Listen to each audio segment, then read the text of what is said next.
Olá, alunos da Escola Floriano Peixoto. Aqui é a professora Ana Paula. Sejam bem-vindos a esta videoaula. O tema da nossa aula é a história da saúde pública no Brasil. Nesta aula, eu irei apresentar a vocês como era a saúde pública na época da colonização e Império do Brasil, também a saúde pública após a independência do Brasil e a criação do Sistema Único de Saúde, ou seja, o SUS, até a situação atual.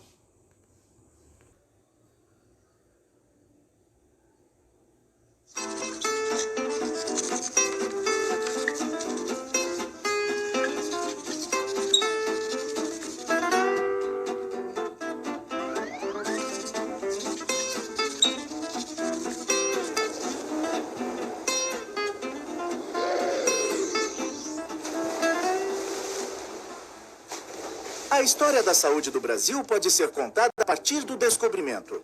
Claro, os índios já padeciam de algumas enfermidades, mas os problemas ficaram mais graves com a chegada dos colonizadores. Foi lá, 500 anos atrás, que começamos a busca por soluções para as questões de saúde dos brasileiros. Terra vista!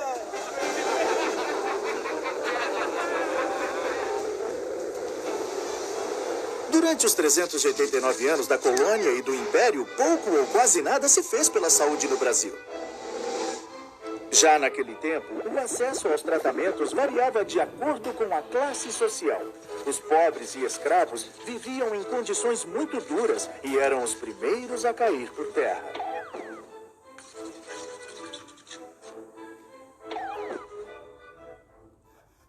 Já os nobres e os colonos brancos com posses tinham acesso aos médicos e remédios da época, e assim, maiores chances de enfrentar as doenças e a morte. Para a maior parte da população, a opção eram as Santas Casas de Misericórdia, implantadas pelos religiosos. Mas os hospitais viviam na pobreza e, na maioria das vezes, os tratamentos não iam além da canja de galinha e da caridade. Os doentes recorriam aos curandeiros ou similares. Na época, os grandes conhecedores das terapias de cura e do poder das ervas medicinais brasileiras.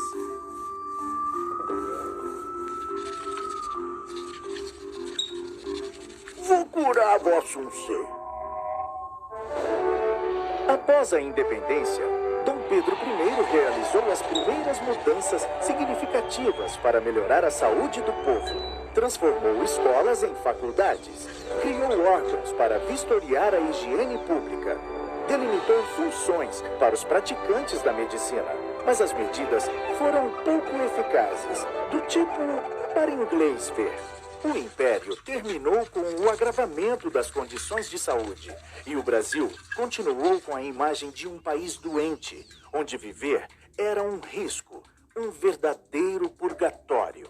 Eu é que não vou para o Brasil, opa! Lá tem muita doença. A República trouxe novos ares e esperanças de avanços na saúde. Agora sim, com a República, a saúde do povo vai melhorar. Com o fim da escravidão, o Brasil passou a depender da mão de obra dos imigrantes para o trabalho nas lavouras de café e nas fábricas. Mas a fama de um país insalubre afugentava novos operários.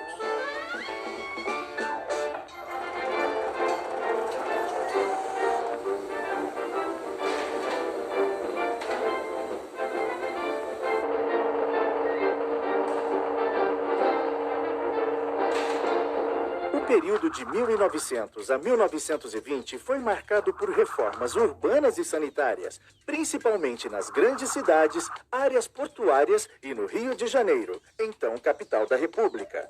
Apesar disso, o Brasil seguia refém dos problemas sanitários e das epidemias.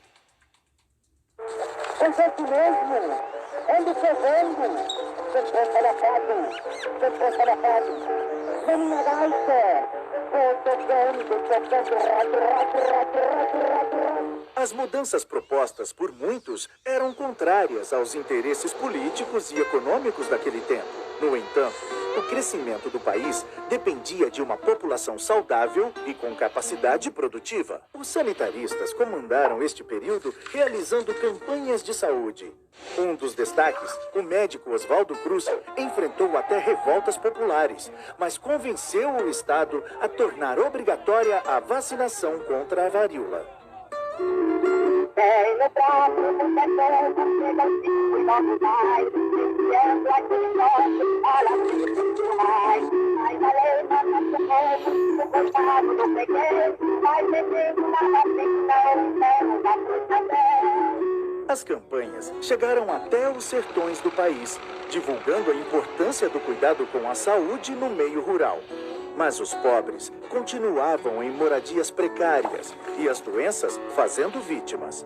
Só a gripe espanhola causou a morte de mais de 300 mil brasileiros.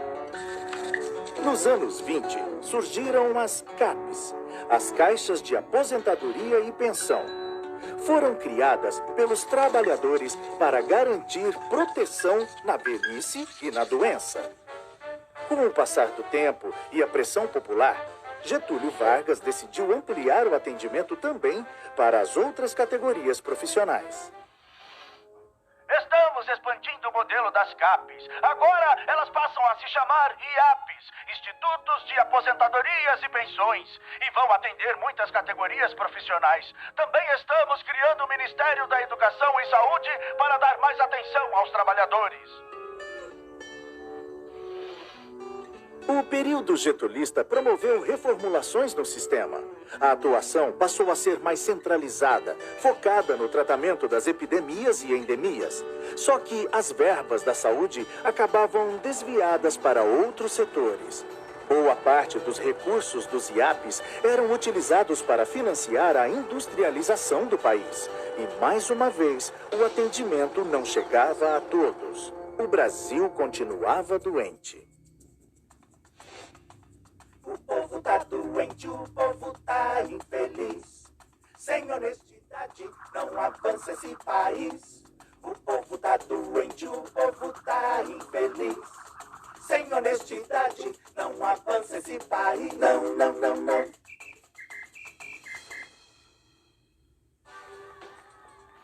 A Constituição de 1934 proporcionou aos trabalhadores novos direitos, como a assistência médica e a licença gestante. Até que em 1943 veio a CLT, Consolidação das Leis do Trabalho, que além dos benefícios à saúde, criou o salário mínimo e outras garantias trabalhistas. Com a Segunda Guerra, o mundo paralisou perplexo diante de Adolf Hitler. Regulären Soldaten geschossen. Seit 5:45 wird jetzt zurückgeschossen. Und von jetzt an wird Bombe mit Bombe vergolten.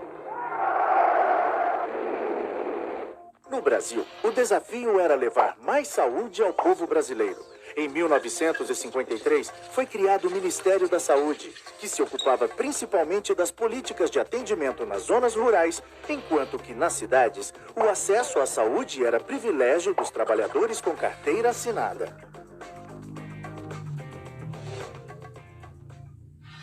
Queremos demonstrar ao mundo inteiro, para todos que nos querem dominar, que o Brasil pertence aos brasileiros. Vai surgir para trabalhar. Brasil, vamos para as urnas. Povo democrata, gente varonil. Juscelino, Juscelino, Juscelino, para presidente do Brasil.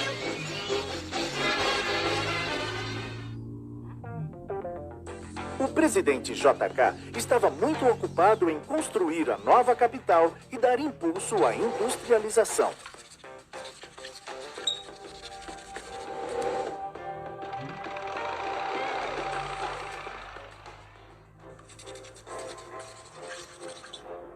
Atenção Brasil! Atenção Brasil! Atenção Minas Gerais! As tropas do 2º Exército, sob o comando do general Cruel, já sitiaram o estado da Guanabara. Veio a ditadura e os governos militares focaram os investimentos na segurança e no desenvolvimento. Mais uma vez, a saúde sofreu com a redução das verbas. E doenças como a dengue, meningite e malária se intensificaram. Diante das epidemias e do aumento da mortalidade infantil, o governo foi atrás de soluções. Em 1966, nasceu o INPS, com a missão de unificar todos os órgãos previdenciários que vinham funcionando desde 1930 e, claro, melhorar o atendimento médico. A atenção primária cada vez mais era vista como responsabilidade dos municípios e os casos complexos ficavam a cargo dos governos estaduais e federal. Nos anos 70, o FAS, um fundo composto por recursos da loteria esportiva, destinava parte do dinheiro para a saúde. Acho que isso é uma zebra. Mesmo assim, no auge do milagre econômico brasileiro, as verbas para a saúde representavam apenas 1% do orçamento geral da União.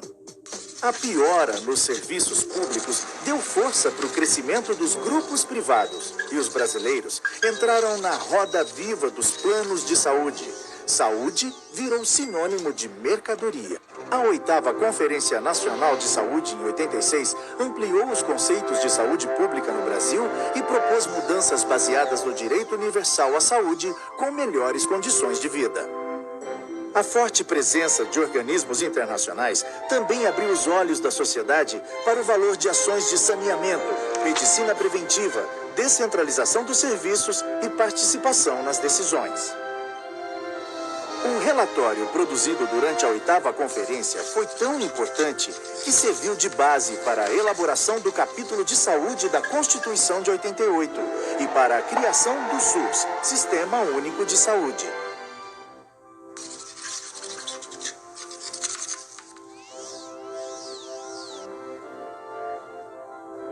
Declaro promulgada o documento da liberdade, da dignidade, da democracia, da justiça social no Brasil. Que Deus nos ajude que isto se cumpra.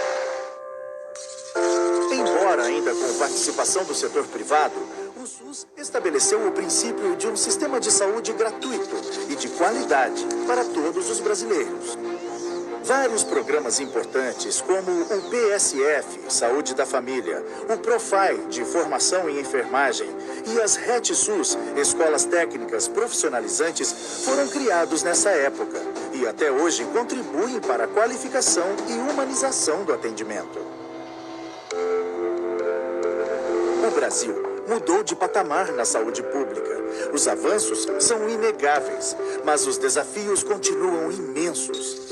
Até hoje, o SUS não recebe verbas suficientes e isso tem reflexos diretos na qualidade do atendimento. A saúde também segue sofrendo as consequências da corrupção e do gigantismo do Brasil. Assim como há 500 anos, ainda estamos em busca de uma saúde de qualidade para o povo brasileiro. E esperamos pelo momento onde o Brasil faça valer o artigo 196 da Constituição. Saúde, um direito de todos, um dever do Estado.